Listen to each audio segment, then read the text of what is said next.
5 weeks after my last visit with my daughter Kim and my lover Mark, I was still euphoric from that encounter. Mark and I called each other every other day and had phone sex several times. Unfortunately, I couldn't visit our daughter during that time due to their busy studies, but we had already planned a longer weekend from Thursday through Sunday in the next 3 weeks. On Monday, my daughter called and said that her next semester must be paid within the next week or she would have to leave college. I said I would talk to her dad. When my husband got home late that night, I asked him why our daughter's college money hadn't been paid yet. He looked me in the eye for a few seconds and told me that he would not pay for a disrespectful daughter who was stabbing him in the back. Stunned, I asked him what he meant. He simply said that he had learned that his daughter disrespected her father and perhaps even more disliked him. That's why he decided not to pay for her tuition, but I could pay for her from my account. Since it was late evening, I decided to call my daughter the next day, but when I tried to talk to my husband about it, he said he had said all that needed to be said. I went to bed angry with him. The next day I called my daughter and told her what her father had told me. She had no idea why her father thought she didn't love him anymore. She said she had always loved him, but I could hear the sadness in her voice. I told her I would take care of the money for school, but she should talk to her father. When I went online to our accounts, I found that most of the money in the accounts was gone. I couldn't find out where the money went. I started getting angry with my husband again and waited for him to come home. As soon as he walked in, I asked him where all our money was and how I was supposed to pay for our daughter. "Well," he said, "I have withdrawn my money. The money that is in the joint accounts is for the current payments on the house and your car. If you don't have enough, get a job. As for paying for our daughter's schooling, maybe one of your lovers can pay for that. Although I don't think your college lovers will have enough money, maybe you can charge them for your fornication, or your regular lover will give you money." My legs gave out from shock and I had to sit up. "What?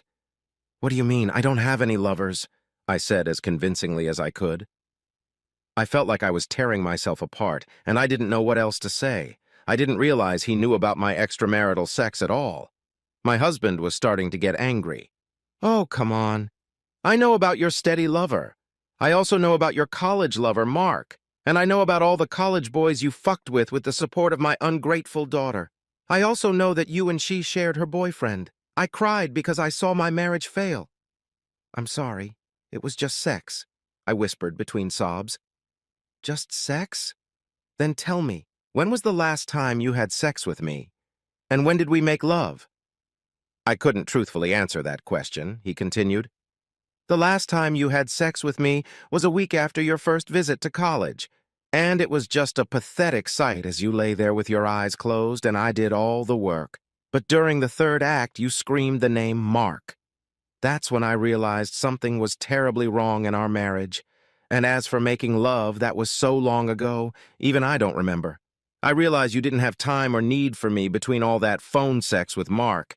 Yes, I have it all on video and audio, even your college threesome. I just sat there like a deer in headlights. I didn't realize that I had neglected my husband and my marriage for so long. I looked into his eyes and saw how hurt he was. What a terrible wife I had been. Not that I have any interest in having sex with you after your threesome. Who knows what diseases you have now? And our daughter even encouraged you to give a shit about our marriage. She hasn't spoken to me once since she moved into the dorm. She even ignored my texts a few weeks ago. Now you know why I won't pay her tuition. She needs to get a job. Maybe she can prostitute herself like Mom. Maybe together you can earn enough to pay for college." He said it with pain and anger. I just sat there and cried. Now I'm going to get some sleep. Over the last couple days, I've moved most of my stuff into the guest room.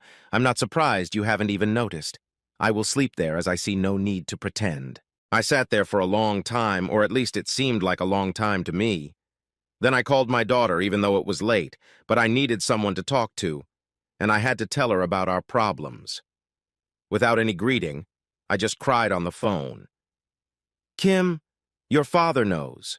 Your dad knows about Mark, about all the sex that was there. He even knows about my lover here. And he knows about your involvement, which is why he won't pay your tuition." "Oh shit, Mom. How does he know? Do you have a lover at home too?" "Shit. What about Mark? What's going to happen now? And who's going to pay for college?" "We hurt him. We've both hurt him very badly. and I don't know if our marriage will survive. He has said hurtful things about both of us, and honestly, I can't blame him. I don't know where he hid most of our money, but there is no way I can talk to him about it now. I have to let him cool down and stay obedient. Maybe I can save our marriage, but I wouldn't bet on it at this point. I'm not sure you should call him right now. He told me that you've been neglecting him since you moved into the dorm and even ignoring his messages. So please, stay calm. Oh, and tell Mark not to call me. I can't see him or any of the other guys anymore, and I don't think your boyfriend Bob will ever be welcome here. My life is falling apart. There's no other word for it. I had it all. A loving husband who provided for both my daughter and me in every way. He made enough money that I didn't have to go back to work after our daughter Kim was born. We weren't rich, but we had a comfortable life with a nice home, and I didn't have to worry about money. Okay, sometimes I had to argue with my husband, but most of the time I got my way. We had a varied sex life, but it had dwindled in the last few years because my husband had gotten promoted several times and had to work late more often. Maybe that was the reason I was vulnerable to the advances of my longtime lover, Billy. With my high libido, I thought I could have a lover without hurting my husband. I thought I could have my cake and eat it, and my husband wouldn't suffer for it. It would even improve my personal life with him. How silly that sounds now. Then came the time when our daughter moved away to college, and I visited her there for 2 weekends. The first weekend I met Mark at a fraternity party I attended with my daughter. I spent time in bed with him, and my daughter even appreciated it. What followed was 4 weeks of phone sex with Mark and masturbating thinking about him. During this time, I also met up with Billy, but I didn't tell him about Mark or my weekend. What I didn't realize was that I was completely neglecting my husband. On my second visit to college, I met Mark again and had sex with him and about a dozen of his friends throughout the weekend. My daughter knew everything and was happy for me, and we both didn't think much of my husband, her father. We were infinitely selfish. Another 5 weeks after my second weekend away, my life fell apart. My husband stopped paying for college and told me he knew about my lover, but my downfall didn't end there. I spent the rest of the week in a fog. I called my daughter several times and we cried together. I can honestly say that I never wanted to hurt my husband. I just didn't think about what would happen if my husband found out. Today I realized that I was living in my own fantasy world where I could have everything. My daughter said she was coming home for the weekend and we should sit down and talk to him. I wasn't sure if it would help me, but maybe it could repair her relationship with her father. Mark called once after that, but I disconnected him. Even Billy, who I saw usually twice a week, didn't cross my mind. He texted me a few times asking to come over, but I told him once that I had issues to work out and I would get back to him later. My husband was not showing up at home in the evenings. At first I thought he was having sex with other women, but then I saw sports clothes in the hamper. I remembered that I had seen it before, but I didn't think about it then. Well, that shows where my mind was. Then the weekend came. Kim came over Friday afternoon and we talked. I even told her about Billy, the one secret I had kept from her. When my husband arrived late that night, my daughter ran up to him, hugged him, and yelled several times, "I'm sorry." He just patted her on the back and said, "We'll talk in the morning," and went to the guest room. I know this indifference hurt her, but she said she understood. After a sleepless night, we met in the morning at our dining room table. After looking at my daughter and I for a few seconds, he simply said, "Who wants to start talking? What do you both have to say about this mess?" My daughter and I had discussed this the night before and thought it would be best if she mediated, despite her role in this. "Dad, first I want to say that I'm sorry we hurt you so much. We both, Mom and I, truly love you, and that has never changed. We know that our actions show something different." My husband only grumbled but didn't say anything, so my daughter continued. "You know that I was always my mother's best friend, not just a child. She shared a lot of her life with me, so I also know a lot about your marriage. Yes, we even talked about sex and your sex life." At these words, my husband looked at me surprised and angry. I couldn't look him in the eyes for long, so I lowered my gaze to my hands. I remembered what I had told my daughter over the past few years, and it didn't paint a good picture of my life with my husband. Worse than it was. My daughter continued. "My mother told me that over the years your sex life suffered. You started working longer hours and were often tired. I know that she started using toys to fulfill her sexual needs because she didn't want to pressure you. I didn't know that she had an affair with Billy a few years ago. She told me last week that she started exploring her sexuality with him to improve your sex life together. Until then, she spoke in a normal voice but looked at me accusingly. But looking back, I never saw any improvement. At least, not that she told me. She always told me that she was sexually unsatisfied and didn't get attention from you. That was the main reason I agreed to her affair with Mark on her first visit. I thought it would fulfill her needs in the long run and not hurt you in any way. I knew she had been in contact with him over the following weeks, and I even knew she wanted to meet him again. However, I did not know how intense their calls and conversations were. I found out after talking to Mark.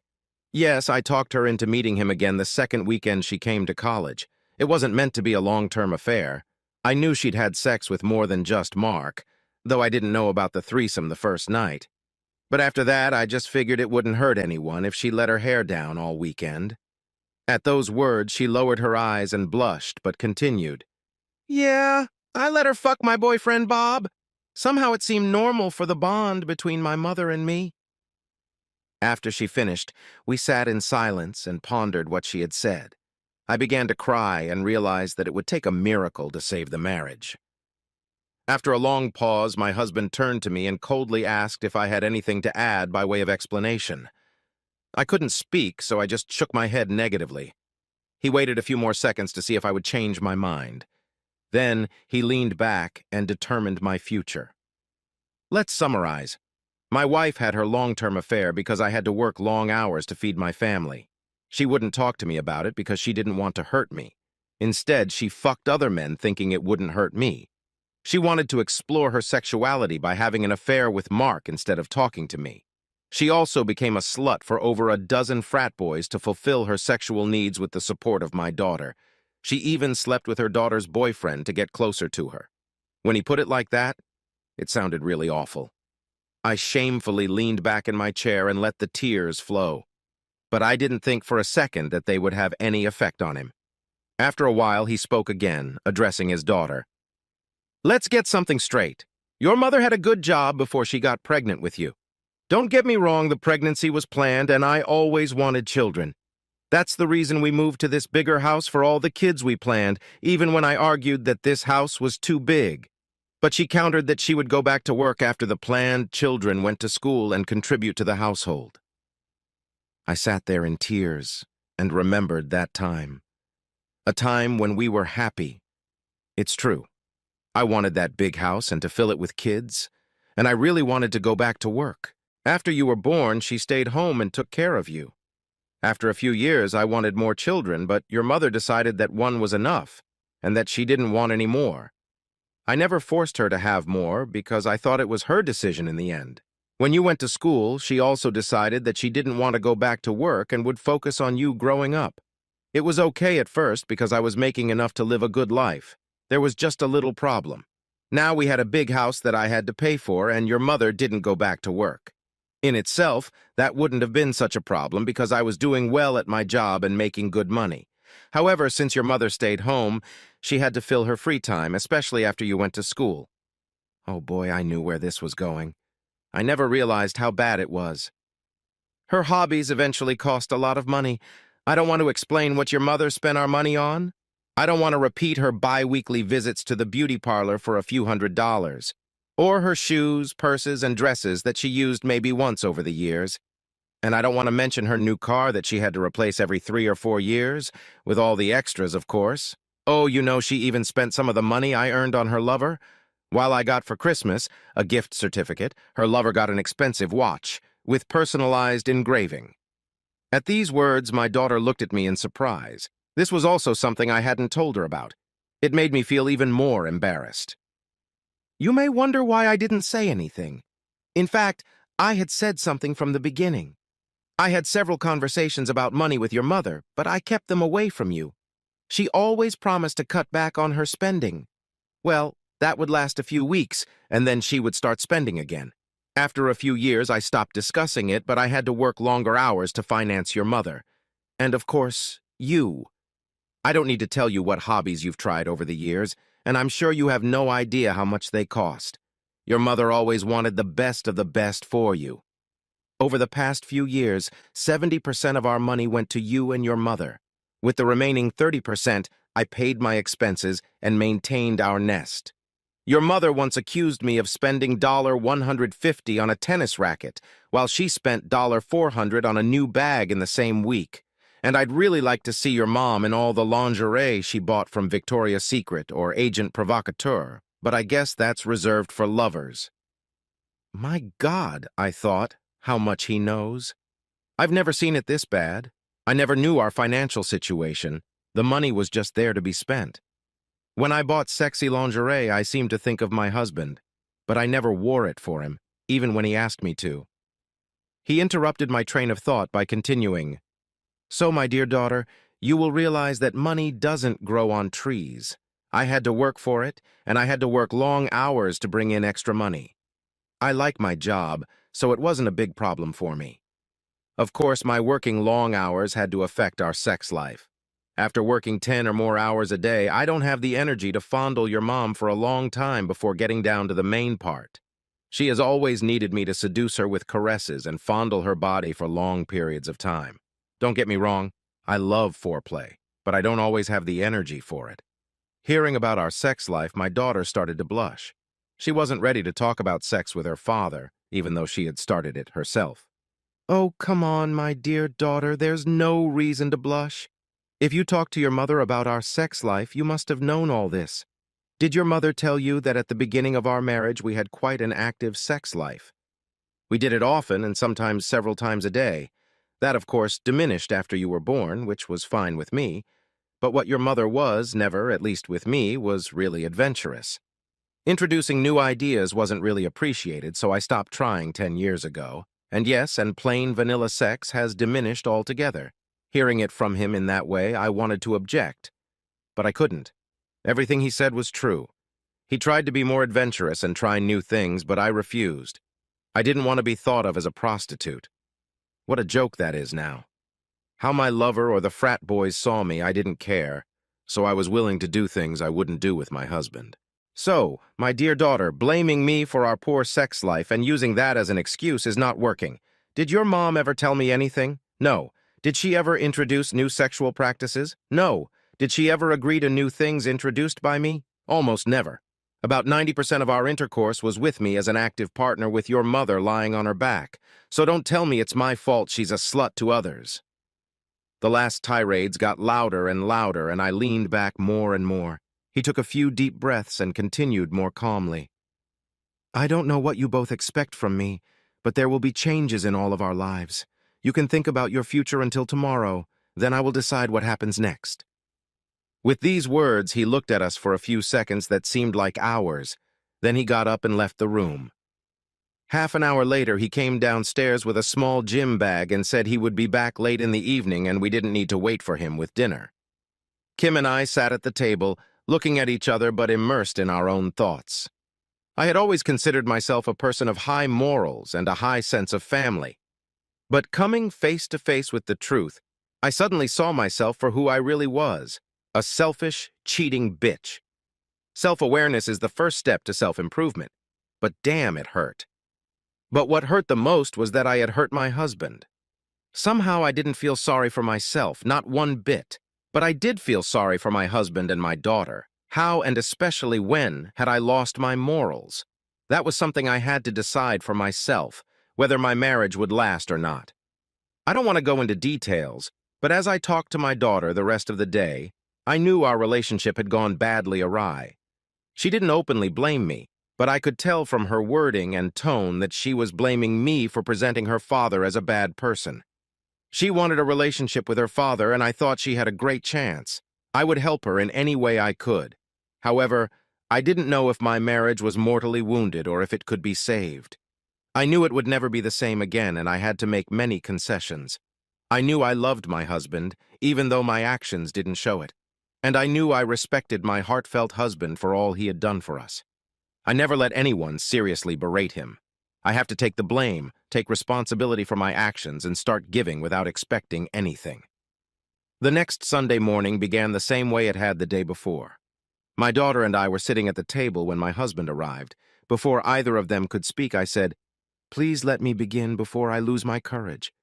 They both looked at me in surprise, and when they didn't object, I continued, "My dear husband, I am sorry that I have caused you such pain. I don't know when I lost my way, but please believe me when I say that I have always loved you. Be assured that nothing you did or didn't do was the cause. The blame lies entirely on me. I don't know why I acted the way I did, but I intend to find out with professional help. I know you're not happy with our daughter right now, but please understand she is as much a victim as you are. A victim of my selfishness and the lies I've told her, and lies in the form of my omission of important facts."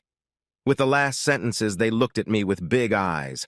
I don't think they were even expecting something like this. Before losing my composure, I continued, "Even if you don't want to see me anymore, please make peace with our daughter. She needs you as a responsible father to get her back on the right track. She needs you a lot more than she needs me, at least right now. I know I have no right to ask, but if you find it in your heart to give me a second chance, I'll do anything to earn it. I know you'll never forget what I did, but I hope you can forgive me sometime in the future. If you go on without me to be happy with someone else, you forgive me at least so that you can be happy." With that last sentence, I lost my composure and ran upstairs to my bedroom. I wasn't going to say that last phrase because I didn't want to think about life without him. But right at that moment, all I wanted was for him to be happy with whoever he was with.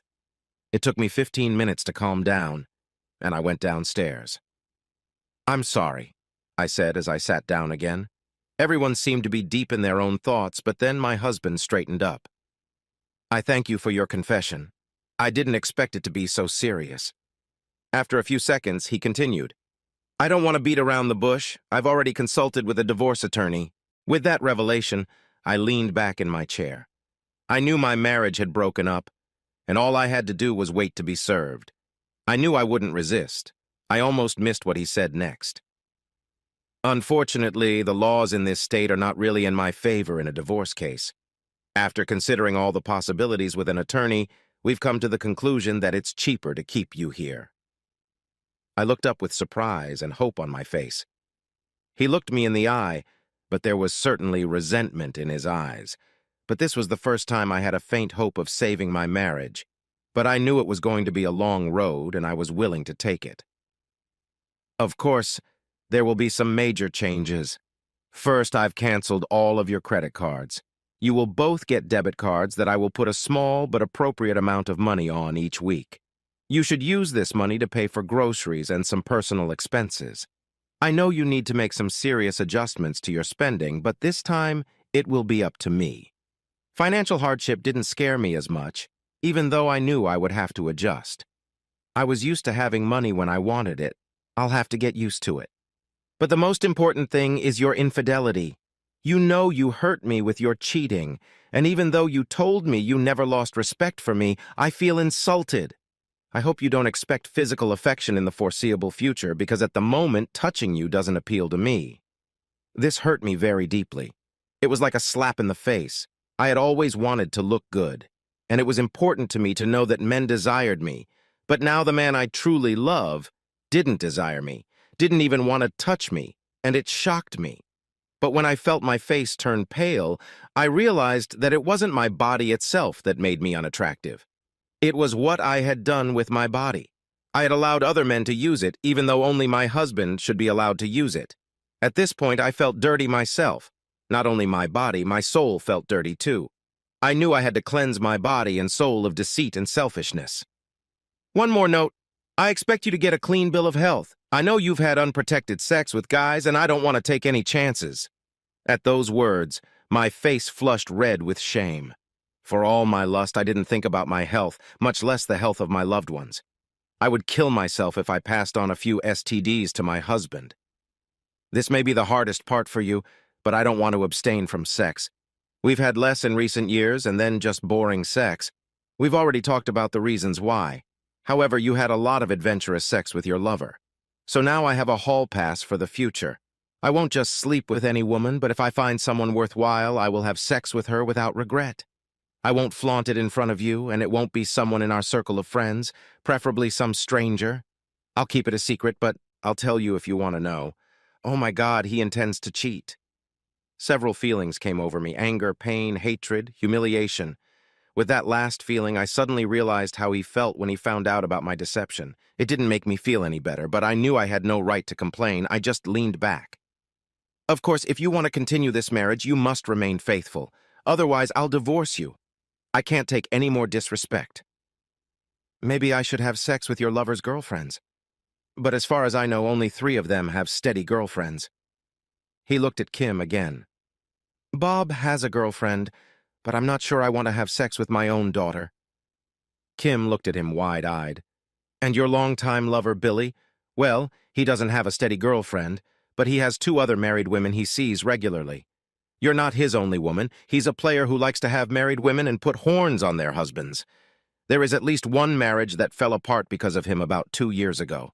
This was something new. I didn't think much of Billy or what he did when I wasn't with him. There was no love on my part, only carnal lust. Those are the rules for the future. If you can't live with them, you'll have to file for divorce yourself. With these words, he stood up and left us sitting. A long silence followed as we pondered what we were facing. The only problem for me was the realization that my husband might be cheating on me. But what choice did I really have? I could be well compensated in the divorce, but at what cost? I love my husband, and I didn't want to lose him. I knew I had to make myself desirable to him, body, and even more so, soul. I had to win him back. The rest of Sunday, we hardly spoke at all. Kim left for her college on Sunday night. I didn't know what surprises the next few days would hold for me. On Monday night, an excited Kim called. She told me that Mark's fraternity had thrown a party that weekend. One of the girls there, who had been drinking heavily, had been raped by several guys. She reported the rape. That same day, someone called the police and reported a major drug distribution at that particular fraternity. A drug raid on the fraternity building found many drugs of all kinds: date rape drugs, and videos of various groups on the fraternity brothers' computers and cell phones. It was Mark's fraternity, and according to Kim, a lot of drugs were found in his room as well. I looked at my husband and saw the corners of his mouth lift up. I had a feeling that he knew about all of this before, maybe had set it all up. When I asked him, he simply told me that there was no way he would have organized the rape of an innocent girl. It was just a coincidence, and icing on the cake. The college has shut down this fraternity, and its members will face hard times. Their future careers are not looking so good. On Thursday, I received another unexpected call. They had found child porn on Billy's office computer, and further investigation revealed several videos of him with various married women. There were none of my videos, but since I was one of his frequent contacts, I was interviewed. My husband supported me during the investigation, and after a few days, I was acquitted. A few weeks later, Billy called me from detention. He asked me if my husband had planted the child porn since all my videos were missing. I didn't even know they existed. He had gotten an anonymous letter that said, "Don't have married women." I didn't ask, but I knew my husband had a hand in it. I know he has a friend who is great at IT security. I just hoped this friend hadn't seen my videos. Since I knew he was getting revenge on my lovers, I was just waiting for the axe to fall on me. Epilogue. A year later, I am happy. I'm still married to my husband, and I love him more than ever. Of course, it's been a rough year. I immediately went to a counselor to understand myself. A full medical exam, yes, I also got a clean bill of health, revealed a hormonal imbalance that may have started a long time ago, apparently shortly after my pregnancy, and I began treatment. Psychologically, I was diagnosed with a mild form of shopping addiction. These things combined with a high libido and less time with my husband may have led to my cheating. I could cite this as an excuse, but deep down I knew that I was the one making the cheating decisions. I made sure my husband knew all of this, but I never presented it as an excuse, and I made sure my husband knew it too. A few weeks later, I found a job in my profession at a small startup. My boss is a woman, I don't want any misunderstandings with my husband, who was cheated on by her husband. I told her all about myself, and at first she was very strict with me, but she saw how I wanted to be a better woman, so gradually we became good friends. The work doesn't pay that much money, but it is satisfying. My husband told me that I can keep the money, but I contribute it to his account. I live on his debit, which he has increased over the last year, but I have never used it fully except when I bought him something as a gift. My daughter has rebuilt her relationship with her father, and they are closer than ever. All I want is for them to be happy. My own relationship with my husband took longer to get better. After just a few weeks, a friend mentioned that my husband had become a real stud. He cut back on his work hours and started a fitness program. Within a few months, he became very fit. Over the summer, our daughter was visited by several of her college friends. They seemed to flirt with him more than necessary, and he enjoyed their attention. Was I really jealous? Of course, but surprisingly, more than that, I was proud that he was attractive to young women. Did he sleep with any of them? I don't know and don't want to know. After all, he had a hall pass. It was 3 months before he came back to our bedroom and another 3 months before we started having sex again. It was when I caught him off guard in the bathroom that he fought back. I wasn't angry, but I was horny. I told him that he didn't need to fight himself off. He can use my body any way he wants. That was the first night of intimacy. With that, we became real husband and wife again. Our daughter felt it immediately when she visited us and was happy for us. A year later, we went out to dinner as a couple. After dinner, he told me he was canceling his own hall pass. If I wanted to know anything about what happened during that time, I had one last chance to ask, and he would answer. After this evening, he will never say anything more about it. I thought about it for a minute and then just said, I don't want to know anything about the past, but I ask that in the future everything that happens between us.